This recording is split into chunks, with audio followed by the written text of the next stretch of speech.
Today I'm going to talk about how to make better offers for your content agency so that people will actually stop ignoring your outreach, they will actually interact with your content, book calls with you, and eventually buy your content agency services as well. So if you're wondering who I am, my name is Vince. I've started out as a freelance video editor over 5 years ago at first. Then I built a 6-figure content agency, and nowadays I help other content agency owners do the same thing as well. And we help dozens and dozens of people get to 10, 20, 30, and even $50,000 a month with our program Grow Creative. So I really hope you're going to enjoy this. This is going to be some serious sauce in here that if you actually apply, is going to make you more money. So let's start right here. So the clearer you understand your avatar, the better you can sell, okay? You might be wondering, Vince, what is an avatar?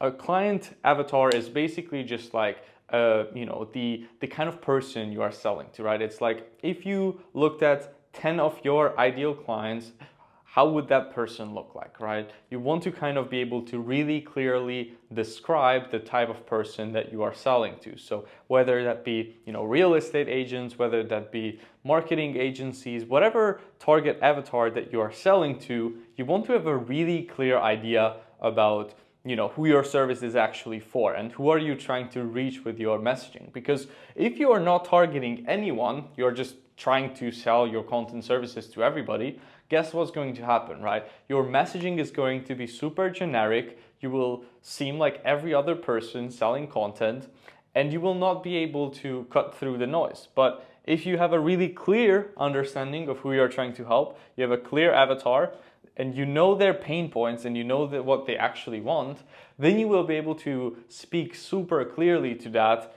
and cut through the noise, get your outreach responded to, have people interact with the content that you put out, and you'll actually make money, okay? So this is super, super important, and most people completely overlook this part of, building a content agency. So you don't want to do that, okay? Now, what I like to do to actually make this like a tangible thing and something applicable is whatever your niche is, right? Whether, again, as I said, it can be real estate agents, it could be fitness coaches, it could be marketing agencies, it could be email marketing agencies, right? Whatever kind of niche you want to serve, it's really a good exercise to go ahead and list down all of the pain points that they have and also all of the dream outcomes that they are after. Because the clearer, again, you can get on this, and if you actually have this written out in front of you, you can keep coming back to all of these points in all your marketing, in all your outreach, and even in your sales pitches, right? And you got to understand that people buy when they feel understood, okay? So it's super important to do that. So just to give you a couple of examples, right? Maybe some of their pain points can be the following if they are in the market for content services. They might not have enough time to actually create the content themselves, right? So maybe they are really busy and they can't afford to spend hours editing the videos, coming up with all the ideas, filming it, all of that stuff. Maybe they have tried some people in the past who were video editors or content agencies, but they were not reliable, right? So maybe that's a big pain point for them, is they couldn't find anyone who's been reliable as a content service provider for them. Or maybe the communication is a big point as well, right? A big pain point that the previous people they have worked with in the past had really bad communication and they were not consistent with that, right? Maybe they left in a lot of mistakes in the content that they produce for the company. So they had to be babysitting them, right? That might be another pain point. Or maybe they had zero creativity and it was really just an assembly line type of content production, which didn't bring them any sort of value or tangible results, right? These could be all pain points that they have. Or maybe even, at one point they were producing a lot of content, but they had to manage multiple freelancers. They had to manage someone to do the thumbnails, someone to come up with the ideas, someone to do the SEO, someone to do the editing, someone to do just the animations, right? And it became this whole thing which took up way too much time, too much energy, and too much money as well at the end. So these are just a couple of examples of what their pain points might look like, but the best way to actually figure these out and get a really accurate and clear picture of what their real pain points are is to talk to your target market, right? So try to get on the phone with as many people as possible in your target audience and just ask them like, hey, what are some of the things that you've been struggling with in this area of your business? Why haven't you been more consistent with content? What has been the most frustrating about trying to figure this out on your own? And you will get the best answers, obviously, directly from them, okay? Once you figured out their pain points, that's good, right? The second thing you want to do is you want to figure out their dream outcome, because people always buy because they are either running away from pain or they are trying to go closer towards pleasure, right? So both of these emotions you can actually leverage when you are marketing your service or trying to sell it, on an actual sales call. So maybe their dream outcome is that they just want to get more views, right? So they have a bigger brand, it comes with clout, it comes with more money, all of that stuff, right? Maybe they want to get more clients and that is their main objective, right? The two can go hand in hand together as well, but not always. Sometimes more views doesn't equal more money and more clients. So you gotta, figure out what your specific niche want. Because, for example, with working with some of my students, I have found that, let's say baseball coaches, they care more about just getting more views. They don't care necessarily always about getting more clients because they might be already maxed out, right? But for example, marketing agencies, they don't really care about how many views you're getting as long as you're bringing them high ticket B2B clients, okay?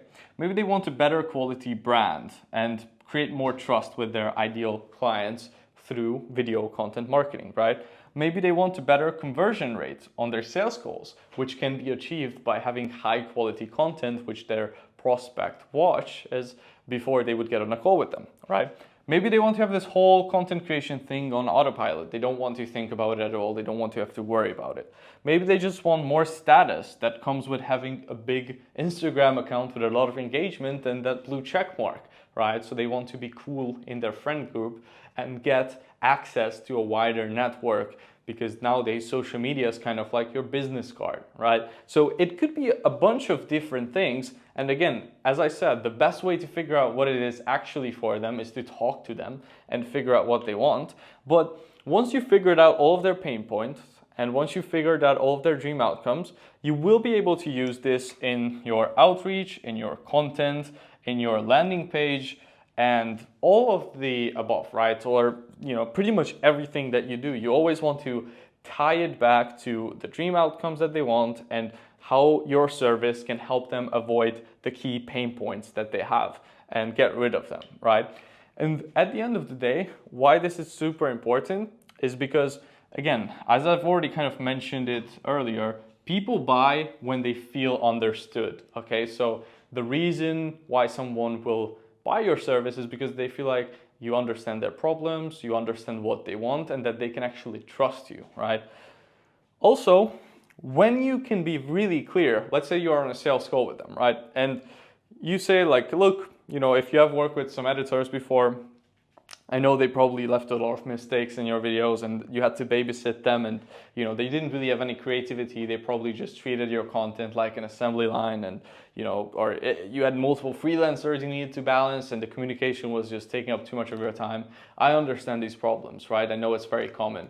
So by you just stating these things, which are actually their problems probably, they're going to assume by nature that you will not make those same mistakes because, again, they will feel understood. Now, this is really powerful. So you want to make sure you don't abuse this and you want to make sure you actually provide an amazing service and you give a shit, So you don't want to use this for bad, but it is super powerful of a technique, right? Because, again, it can also help overcome fears because if you just bring all these concerns, let's say, that they have onto the surface and you also clearly state what they want and they feel that you understand what they actually want, well, that's going to build a bunch of trust and it will help them overcome fear and give your service an actual shot. So instead of me being now like, hey, if you want to get clients for your content agency, you need to sell this offer and give you a price and give you a bunch of deliverables to sell, that's stupid. That's just like trying to copy paste something onto your business. It's not going to work, let's be real, right? If it was that simple, if it was only about your offer and the way you phrase it, then it would be really easy to build an agency because you could just copy it. But the way you actually become really good at selling your content agency services and the way you actually come up with what to include in it in the first place, what deliverables to offer, right? At what price points. You do that by starting from here, which is figuring out their pain points and figuring out their dream outcome. So I really hope you found this insightful, and I hope you will actually go ahead now and do this exercise with your niche, because it's going to help you a shit ton. And if you want some more help with scaling your content agency to 10, 15, 20, even 30K plus per month, then go ahead and check out the first link in the description where you can learn a bit more about exactly what we do. So if you're interested in that, check that out. If not, no worries at all. I really hope you enjoyed this video and you got some value from it, and I will see you guys in the next one.